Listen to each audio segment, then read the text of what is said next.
Today, we are tackling some burning questions that have been surrounding the real estate and the mortgage market. Questions like: is the real estate market about to crash? We've got a lot to cover, and as always, we're going to keep it straight, simple, without any hyperbole or unnecessary drama. So, I promise we'll make it worth your while today. Let's start with the ever imminent crash that many people have been hoping for. Every year, we hear the same predictions. The market is overheated. A crash is coming. But let's take a step back and look at the facts. The reality is that people have been saying this for years. Yet, here we are, still seeing demand, still seeing transactions, and still seeing long term growth. Now, I'm not saying that the prices won't correct themselves from time to time. In fact, they have, just like the stock market goes through ups and downs. But full blown crashes, those are rare or rather non existent. Remember 2008? That only happened because regulators, banks, and the lenders were all asleep at the wheel. That doesn't seem to be the case here in Canada. Let's, let's zoom in on Toronto, one of the most closely watched real estate markets in the country. If you look at the past 2 years, yes, prices have softened. But how have things panned out over a 3 year period, 5 year period, 10-year, or even 25-year period? So I looked at the data for the Toronto real estate market between 1978 to the year 2024. Over any 3 year period, the average return has been about 14%. It has gone up to as much as 74% and also as low as a 15% or a 16% decline over a 3 year period. Double-digit declines were seen only between 1989 to 1993. How about considering a 5 year period? Well, the average return across such 5 year periods have been about 32%, has gone as high as 150%, and also has seen a decline of about 25% in some periods. The double-digit declines were also seen only between 1989 to 1995. How about 10-year periods between 1978 and 2024? Well, the average return has been about 82%, maximum being about 261%, and some periods have seen a decline of as low as 21%. Double-digit declines were seen between 1989 to 1999. So, what is the long-term story here? Well, the long-term story is average returns year on year have been about 6.3%, but obviously we have seen our ups and downs.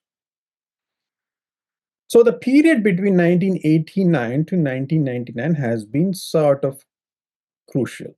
That was sort of the lost decade for Toronto estate market.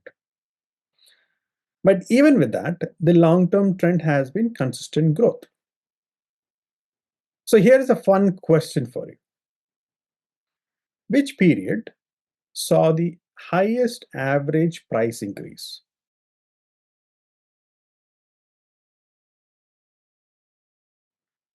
I'm sure you're going to be surprised with the answer. Reach out if you want to know the data I used to derive these figures. Ultimately, the real estate market doesn't crash the way stocks do. Prices dropping 40 to 90%, that's unheard of. If you're sitting on the sidelines waiting for a once in a lifetime drop, you might be waiting forever. That being said, if you buy at the peak of a speculative market without consideration for long term trends, you are setting yourself up for trouble. So do your homework, work within your means, and be realistic. Now, you don't have to go out and buy a home just because I said so. Proceed when you are convinced you are ready to buy, and always with caution. Can real estate be a bad investment?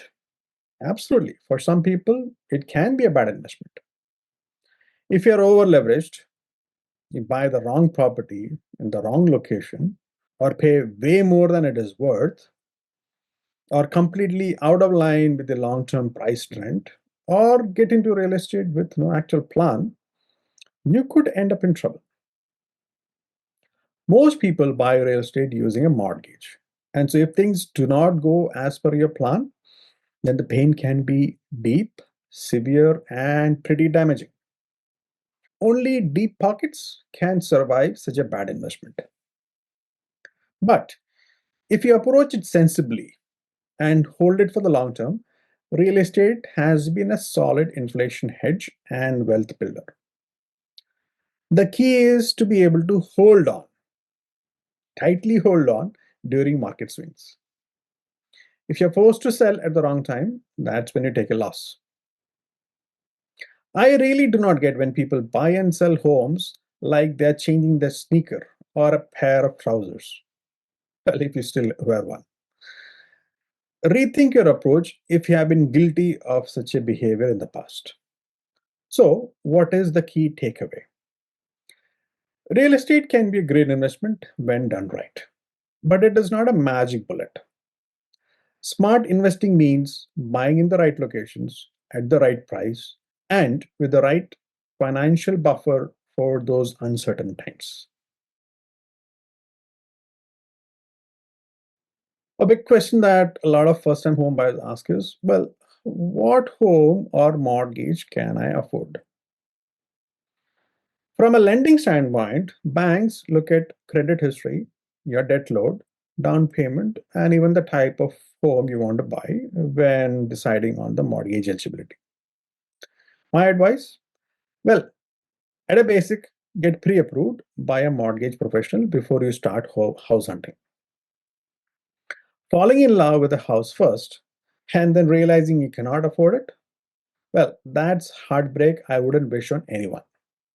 Even then, I would not suggest going for the maximum mortgage that your bank or the broker will approve you for. Look at your monthly budget and your long term plan. Some things that you want to maybe ponder over are, do you really want to spend 40% of your household gross income on a home for the next number of years to come? Or how will you save or have anything left over for the other goals in life? If you have been approved for $1 million home, you do not have to go out and buy one.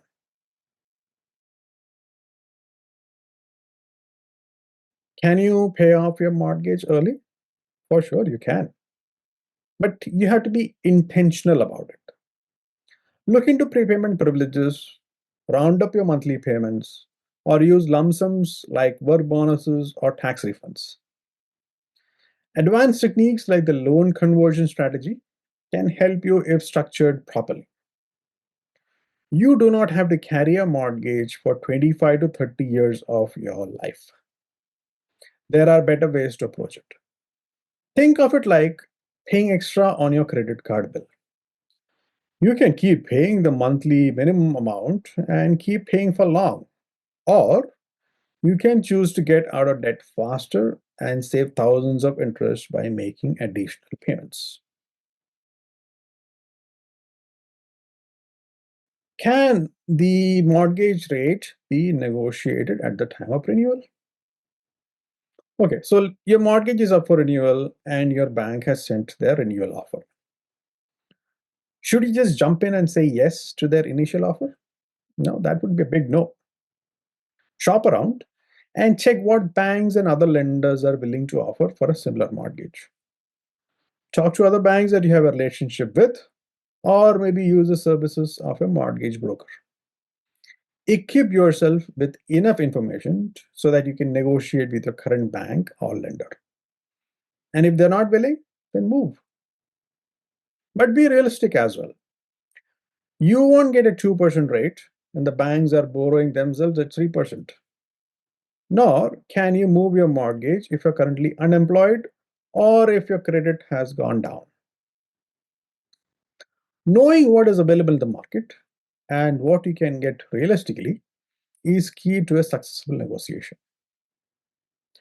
Not everyone can behave like Trump and be expected to be rewarded. Okay, now let's talk about mortgages for self employed individuals and associated tax planning. All right, self employed people, listen up. If you are thinking about buying or refinancing, you need to plan ahead and way ahead of time.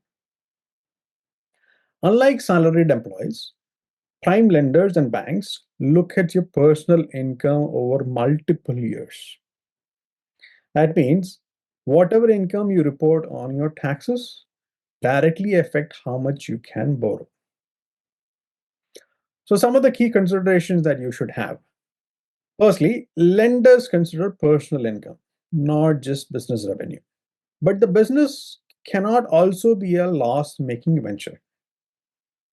Secondly, your personal income can be a mix of salary and dividend. But be consistent about how you go about paying yourselves each year. Thirdly, the more deductions you take, the lower your reported income. Well, it's great for taxes, but bad for mortgage qualification. Speak with a mortgage professional about the income required for mortgage qualification before filing your tax returns. Some key dates to keep in mind. Well, 28th of February is near, and it is the last date for issuance of T4 and T5 slips. So make sure you make those income determinations now. Lastly, April 30th is the return deadline for most taxpayers. Self employed people get until 15th of June. Well, that's a wrap. If today's episode gave you some clarity, do me a favor, subscribe and share.